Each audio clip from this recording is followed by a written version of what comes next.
Good evening everyone, my name is Vijay Gupta and you are watching biology classes. तो welcome है आप सभी का बायोलॉजी के इस लेक्चर में। स्टूडेंट्स, इस लेक्चर में हम बात करेंगे ह्यूमन की डाइजेस्टिव ग्लैंड्स यानी कि पाचक ग्रंथियों की। आपको पता है कि हमारी बॉडी में दो मेन डाइजेस्टिव ग्लैंड्स होती हैं, लिवर एंड पैनक्रियाज। तो इस वीडियो में हम उसी की बात करने वाले हैं। ये लेक्चर स्पेशली हमारे 11th के स्टूडेंट्स के लिए है और साथ ही साथ उन स्टूडेंट्स के लिए है जो किसी भी मेडिकल एंट्रेंस एग्जाम की प्रिपरेशन कर रहे हैं, जैसे नीट या कोई और एग्जाम।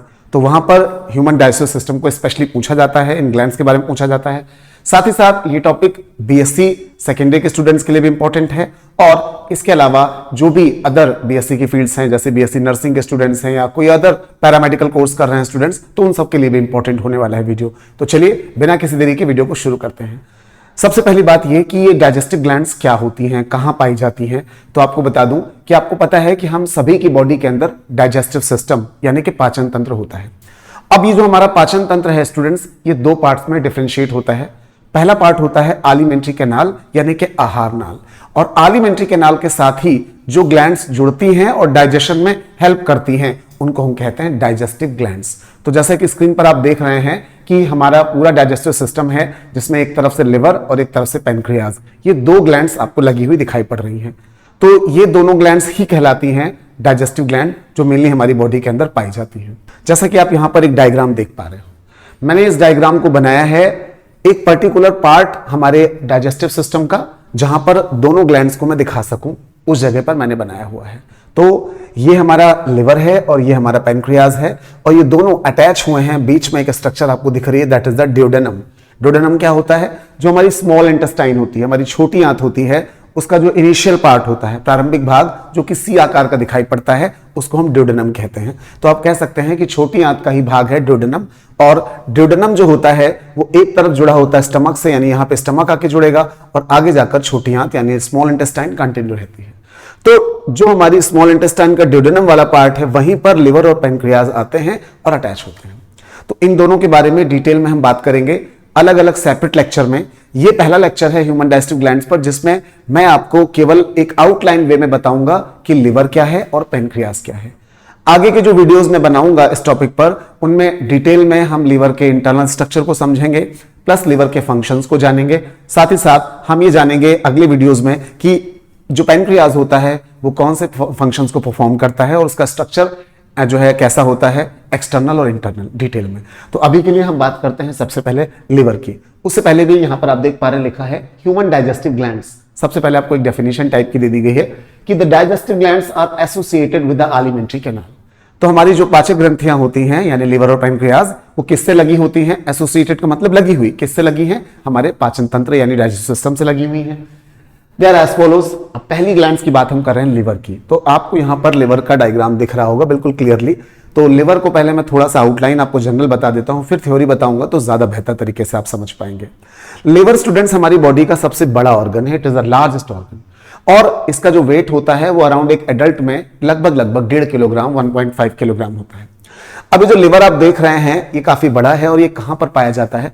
ये जो हमारी एब्डोमिनल कैविटी है, उदर गुहा, एब्डोमिनल कैविटी में राइट साइड में यानी इस तरफ, यहां पर बिल्कुल अपर साइड में यहां पर सिचुएटेड होता है बॉडी का सबसे बड़ा ऑर्गन, जिसको हम लिवर कह रहे हैं।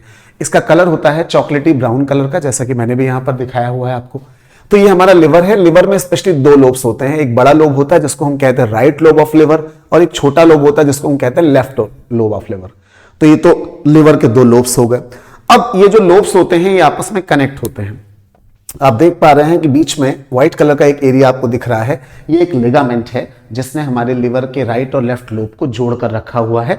इसका नाम है फैल्सिफॉर्म लिगामेंट, जैसा कि यहां पे लिखा हुआ है। अब इसके अलावा यहां पर कुछ और भी लिगामेंट्स होते हैं। ऊपर की तरफ आप देख रहे हैं सेंटर में एक लिगामेंट प्रेजेंट है जिसका नाम है कोरोनरी लिगामेंट। इसके बाद अगर हम देखें राइट साइड में तो एक लिगामेंट ये है और एक लेफ्ट साइड में भी लिगामेंट मौजूद है। राइट साइड वाले को हम कहते हैं राइट ट्रायंगुलर लिगामेंट और लेफ्ट वाले को हम कहते हैं लेफ्ट ट्रायंगुलर लिगामेंट। तो इस तरीके से हमने देखा कि हमें यहां पर 4 लिगामेंट्स दिखाई पड़ रहे हैं।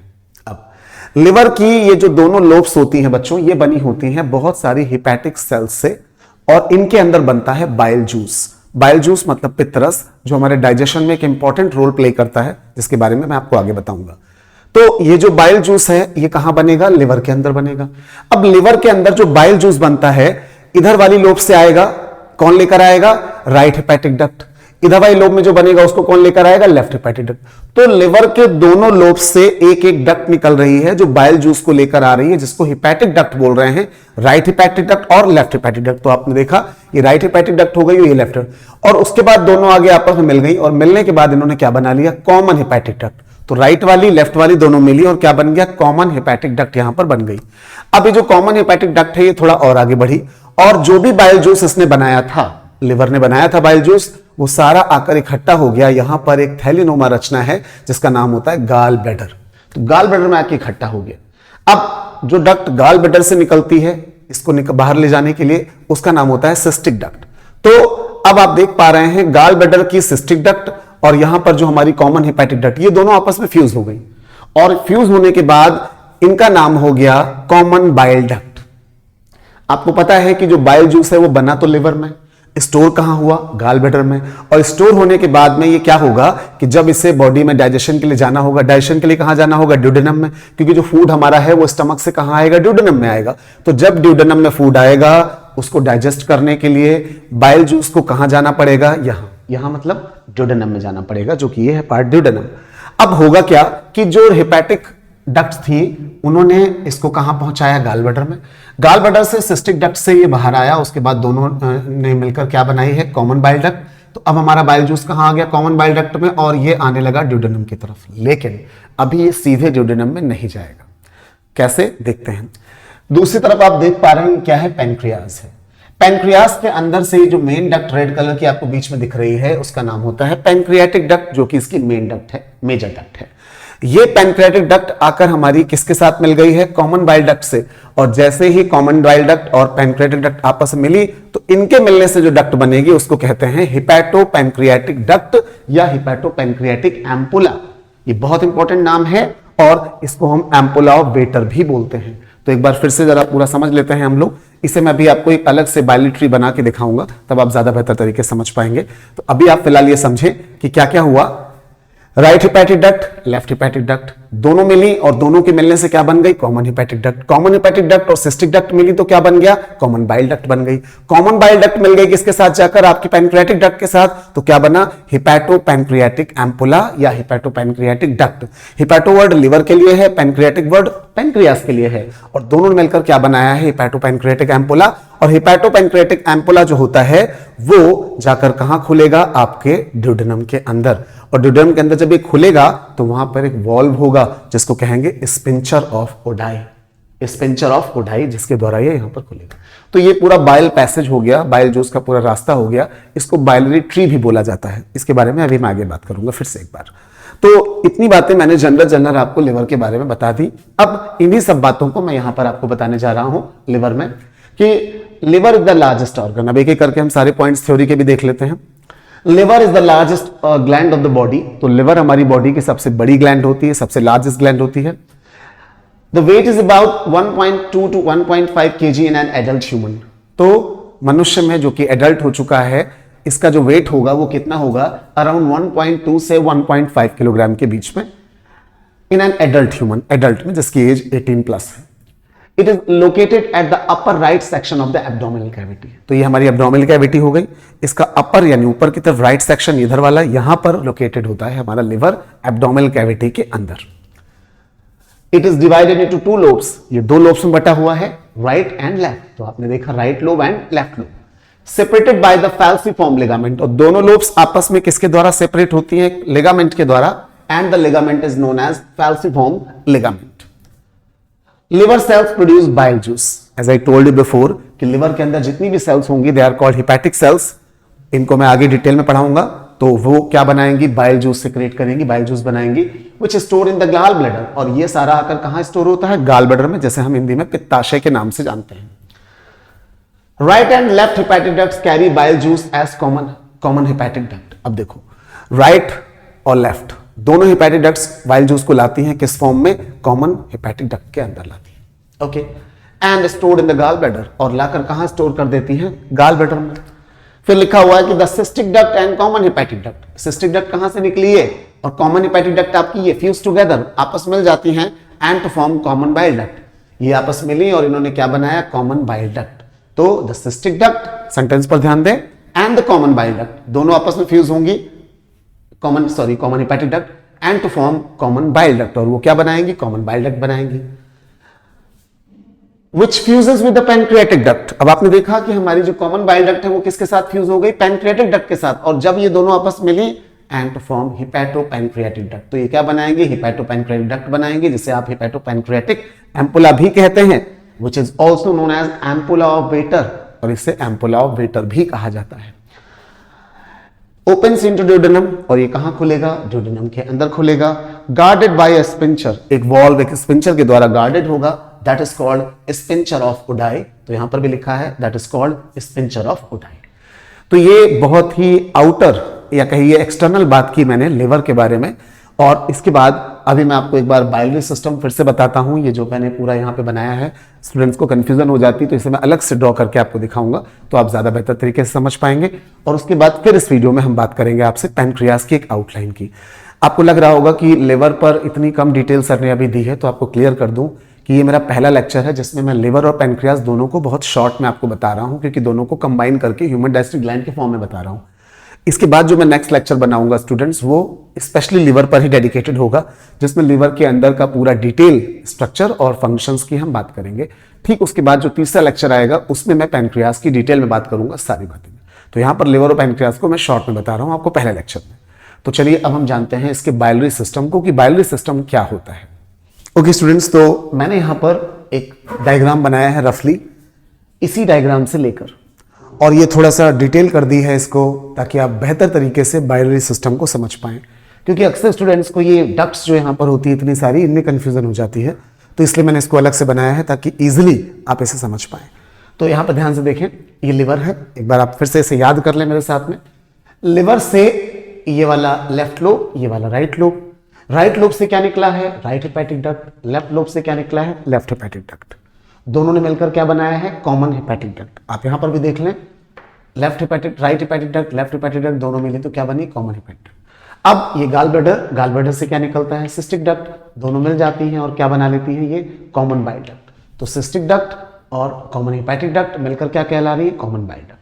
कॉमन बाइल डक्ट आगे जाकर किसके साथ मिली, पैनक्रियाटिक डक्ट के साथ, और दोनों ने मिलकर क्या बनाई, हिपैटोपैनक्रियाटिक डक्ट, जिसे आप क्या कहते हो, एम्पुला ऑफ वेटर। और फाइनली ये एक स्पिंचर के द्वारा खुलते हैं ड्यूडेनम के अंदर, जिसका नाम होता है स्पिंचर ऑफ उडाई। तो ये आपको बिल्कुल क्लियर हो गया होगा अब कि ये बाइलरी सिस्टम या बाइलरी ट्री क्या होता है, किस तरीके से बाइल जूस लिवर में बनने के बाद गाल ब्लैडर में स्टोर होता है, और कैसे आवश्यकता पड़ने पर गाल ब्लैडर से हमारे बॉडी में स्मॉल इंटेस्टाइन के ड्यूडेनम वाले पार्ट में पहुंचता है। तो ये सारी बातें जो थी वो लिवर के बारे में एक जनरल आउटलाइन थी। इसके बाद अब हम बात करेंगे पैनक्रियाज के बारे में। यहां पर जैसा कि आप देख पा रहे हैं कि पैनक्रियाज की थ्योरी मैंने लिखी हुई है, और थ्योरी को समझाने से पहले मैं आपको डायग्राम में पैनक्रियाज के बारे में थोड़ा बताना चाहूंगा, इसे बहुत ध्यान से सुनिएगा। तो लिवर के बाद अब हम बात कर रहे हैं दूसरी डाइजेस्टिव ग्लैंड की, जिसका नाम है पैनक्रियाज। पैनक्रियाज जिसे हिंदी में हम अग्न्याशय के नाम से जानते हैं, और ये भी हमारे ड्यूडेनम वाले पार्ट में ही सिचुएटेड होती है। ये हमारी जो एब्डोमिनल कैविटी होती है उसकी दीवार को कहा जाता है पेरिटोनियम। तो एब्डोमिनल कैविटी की जो वॉल है that is the peritoneum, peritoneum के पीछे की साइड में पाई जाती है। तो ये हमारी एब्डोमिनल कैविटी की पोस्टीरियर वॉल यानी पेरिटोनियम के पास में होती है। अब ये जो पैनक्रियाज होता है ये एक प्रकार की मिक्स्ड ग्लैंड कहलाती है। मिक्स्ड ग्लैंड का मतलब मिश्रित ग्रंथि। एक्चुअली इसे क्यों मिक्स्ड ग्लैंड कहते हैं ये थोड़ा समझना पड़ेगा आपको, थोड़ी डिटेल में बात करूंगा यहां पर। स्टूडेंट्स, जो हमारा पैनक्रियाज होता है वो दो तरह के फंक्शन परफॉर्म करता है, एक्सोक्राइन और एंडोक्राइन। अब आप कहेंगे ये क्या होता है, तो आपको बता दूं कि हमारी बॉडी के अंदर दो तरह की ग्लैंड्स होती हैं। कुछ ऐसी ग्लैंड्स होती हैं जो बॉडी के अंदर हार्मोन सेक्रेट करती हैं, जैसे कि हमारी थायराइड ग्लैंड, पिट्यूटरी ग्लैंड, इनको हम कहते हैं एंडोक्राइन ग्लैंड्स। और कुछ ऐसी ग्लैंड्स होती हैं जो हमारी बॉडी के बाहर की तरफ कोई पदार्थ निकालती है, जैसे हमारी स्किन पर होती हैं स्वेट ग्लैंड्स, पसीने की ग्रंथियां, तो स्वेट ग्लैंड्स पसीना निकालेंगी। ऐसे ही फेस पर होती हैं ऑयल ग्लैंड्स, तेल निकालती हैं। तो ये जो ग्लैंड्स हैं ये हमारी बॉडी के अंदर बाहर की तरफ सेक्रेशन कर रही हैं, इनको हम कहते हैं एक्सोक्राइन ग्लैंड्स। अब एंडोक्राइन, एक्सोक्राइन दो तरह की ग्लैंड्स आपने जान ली कि जो अंदर कोई पदार्थ निकालेंगे उनको हम एंडोक्राइन कहेंगे, और जो बाहर की तरफ कोई पदार्थ निकालेंगे उनको हम एक्सोक्राइन कहेंगे। अगली बात क्या होती है कि जो एक्सोक्राइन होती है बाहर वाली, उनमें डक्ट पाई जाती है, लेकिन जो एंडोक्राइन होती है उनमें डक्ट नहीं पाई जाती है। तो जो एक्सोक्राइन है वो डक्टेड होती हैं, यानी नली पाई जाती है, और जो एंडोक्राइन होती है वो डक्टलेस होती हैं। लेकिन पैनक्रियास के पास दोनों के लक्षण मौजूद हैं। अब आप देखो कि पैनक्रियास के अंदर डक्ट पाई जा रही है, एक डक्ट आपको ये दिख रही है, एक डक्ट आपको ये दिख रही, तो डक्ट का पाया जाना किसका लक्षण हो गया? आपकी एक्सोक्राइन ग्लैंड का। अब ये हार्मोन बॉडी के अंदर निकाल रही है, तो ये लक्षण किसका हो गया? एंडोक्राइन का। तो एक्सोक्राइन एंडोक्राइन दोनों के लक्षण होने की वजह से हम पैनक्रियास को कहते हैं मिक्स्ड ग्लैंड। पहली लाइन में ही मैंने ये बात आपको बता दी कि pancreas is a mixed gland. तो आप बिल्कुल अच्छे से माइंड में फीड कर लें कि जो पैनक्रियास है हमारी बॉडी में वो एक मिक्स्ड ग्लैंड की तरह काम करती है। वो एक्सोक्राइन फंक्शन भी परफॉर्म करेगी और एंडोक्राइन फंक्शन भी परफॉर्म करेगी, तो इस वजह से उसको हम मिक्स्ड ग्लैंड कहते हैं। अब ये जो पैनक्रियास है ये मिक्स्ड ग्लैंड हो गई। इसको जो स्ट्रक्चर है अगर इसे हम देखें तो एक लीफ के जैसी आपको दिख रही है। इसके 4 मेजर पार्ट होते हैं। आगे का इतना पार्ट हेड कहलाता है, बीच का पार्ट नेक कहलाता है, फिर बीच का काफी लंबा सा पार्ट बॉडी कहलाता है, और लास्ट में निकला हुआ सिरा क्या कहलाता है? आपका टेल कहलाता है। तो कितने पार्ट्स हो गए? आपके 4 पार्ट्स हो गए, हेड, नेक, बॉडी और टेल। अब बात करें इसके कलर और वेट की, तो आप यहां पर भी देख सकते हैं लिखा है कि कलर जो होता है वो पिंकिश सा होता है, गुलाबी टैन सा कलर होता है, सॉल्मन कलर होता है। तो ये जो कलर है, इसके बाद अगर हम वेट की बात करें तो वेट लगभग होता है 70 to 100 ग्राम, लगभग 70 से 110 ग्राम, और जो लंबाई होती है वो 12 to 15 सेंटीमीटर के आसपास होती है। इसके बाद जो मेजर बात यहां पे समझने वाली है वो क्या है कि जो पैनक्रियाज है उसमें आपको एक मेन डक्ट बीच में दिख रही होगी। ये मेन डक्ट होती है, इसे हम पैनक्रियाटिक डक्ट भी कहते हैं, इसे मेजर डक्ट भी कह सकते हैं, और इसका नाम होता है डक्ट ऑफ वायरसन। और ये डक्ट ऑफ वायरसन आगे जाकर कहां खुलती है? ये मिल जाती है जाकर किसके साथ? कॉमन बाइल डक्ट के साथ, और क्या बनाती है? हेपेटोपैनक्रियाटिक एम्पुला, एंड फाइनली कहां खुलती है? ड्यूडेनम में। आपको बता दूं कि इसके अलावा एक और भी डक्ट है पैनक्रियास के अंदर, जो कि आप यहां पर देख पा रहे हैं पर्पल कलर की, जिसका नाम है duct of Santorini. Duct of Santorini ये होती है एस्सरी डक्ट। एस्सरी डक्ट का मतलब सहायक नलिका, और ये जो है स्टूडेंट्स ये खुलती है डक्ट ऑफ सैंटोरिनी हमारी ये जो एम्पुला ऑफ वेटर है इसके ठीक ऊपर, लगभग 2 mm ऊपर खुलती है। ये आप देख पा रहे हैं कि इसके ऊपर खुली है। कहां खुली? ये भी ड्यूडेनम में ही खुली है, लेकिन ये एम्पुला ऑफ वेटर के साथ ड्यूडेनम में नहीं खुलती है, इसका सेपरेट होता है अलग से, ये यहां पे अलग से खुलती है। तो ये हमारी 2 डक्ट हो गई, एक मेजर डक्ट हो गई और एक एस्सरी डक्ट हो गई। मेजर डक्ट का नाम मैंने आपको क्या बताया? डक्ट ऑफ वायरसन, और एस्सरी डक्ट का मैंने आपको नाम क्या बताया? Duct of Santorini. तो इतनी बातें हमने जानी किसके बारे में? पैनक्रियास के बारे में। अब यही सारी बातें हम यहां पर डिटेल में देखते हैं जरा थ्योरी में। अभी आप ये बिल्कुल मत सोचिएगा कि पैनक्रियास का टॉपिक पूरा हो गया। पैनक्रियास में भी बहुत डिटेल्स हैं कि इसके अंदर का स्ट्रक्चर कैसा होता है, आइसलेट्स ऑफ लैंगरहैंस क्या हैं, कितने तरह की सेल्स होती हैं, अल्फा सेल्स, बीटा सेल्स, उनके कौन कौन से हार्मोन्स होते हैं, ये सारी बातें मैं एक अलग से लेक्चर बनाऊंगा पैनक्रियास पर, उसमें आपको समझाऊंगा, पढ़ाऊंगा। अभी के लिए इन अ वेरी शॉर्ट वे हम बात करते हैं पैनक्रियास की। तो the pancreas is a mixed gland. तो मैंने अभी भी आपको बताया कि पैनक्रियास क्या होता है? मिक्स्ड ग्लैंड होती है, located in the upper abdomen. Upper abdomen का मतलब ये हमारा पूरा एब्डोमेन, उसमें ऊपर की साइड में, बिहाइंड द स्टमक, स्टमक के पीछे, on the posterior abdominal wall. हमारी जो एब्डोमिनल वॉल है पेरिटोनियम, उसके पोस्टीरियर पाई जाती है, पिछली तरफ पाई जाती है। It is light pinkish in colour. Colour मैंने भी आपको बताया पिंकिश कलर होता है। जो सॉल्मन फिश, सॉल्मन क्या होता है? सॉल्मन एक फिश होती है, उसका जो फ्लैश मांस होता है उसका जो कलर होता है वो भी लगभग पिंक सा होता है, उसको सॉल्मन कलर भी बोल देते हैं। टैन कलर भी लगभग मिलता जुलता है, तो बॉडी के ऑर्गन लगभग उसी टाइप के होते हैं। तो मैंने बताया it is light pinkish in colour, 12 to 15 centimetre long, लंबाई आपकी 12 से 15 सेंटीमीटर, ठीक है। And the weight is about 7 to 110 gram, और इसका वजन 70 से 110 ग्राम। याद करते चलें आप मेरे साथ में। It is divided into 4 main parts. 4 main parts हैं, head, neck, body, tail. As I told you, head, neck, body, tail. It has main pancreatic. अभी मैंने आपको बताया कि 2 मेन डक्ट हैं। एक है मेन पैनक्रियाट जिसका नाम क्या है? Duct of Wirsung. आप देख सकते हैं जो ये बीच में रेड कलर से बनी हुई है, that is the major duct, duct of Wirsung. And the second is accessory duct, that is called duct of Santorini.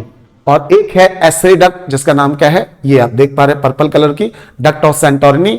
ये भी ड्यूडेनम में खुलेगी, एम्पुला ऑफ वेटर से लगभग 2 mm ऊपर की तरफ खुलेगी, एक सेपरेट ओपनिंग होगी। The next point is it is a compound organ containing both exocrine and endocrine parts.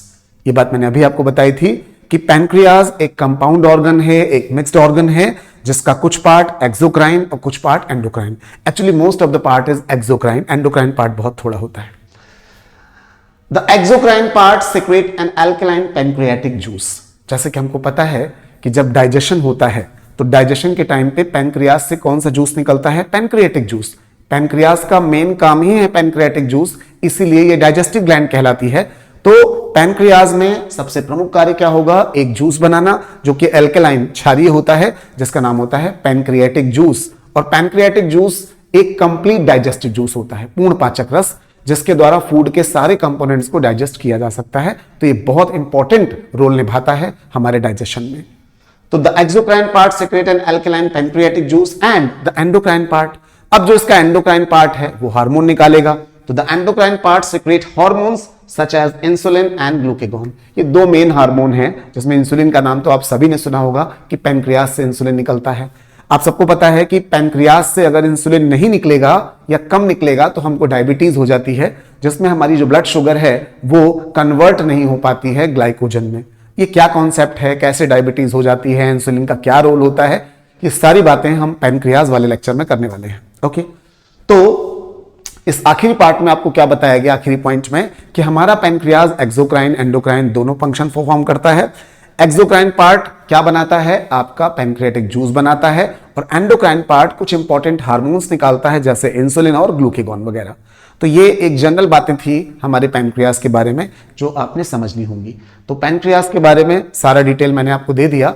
यहां पर जितना मुझे देना था लिवर और पैनक्रियाज को, यानी इस वीडियो में हमने जो हमारी डाइजेस्टिव ग्लैंड्स होती हैं दोनों को एक शॉर्ट वे में, एक आउटलाइन वे में आपको पढ़ा दिया है। आगे की वीडियोस में आप इनकी डिटेल भी देखेंगे। तो चलिए यहां पर फिलहाल इतना ही, मिलते हैं अगले लेक्चर में।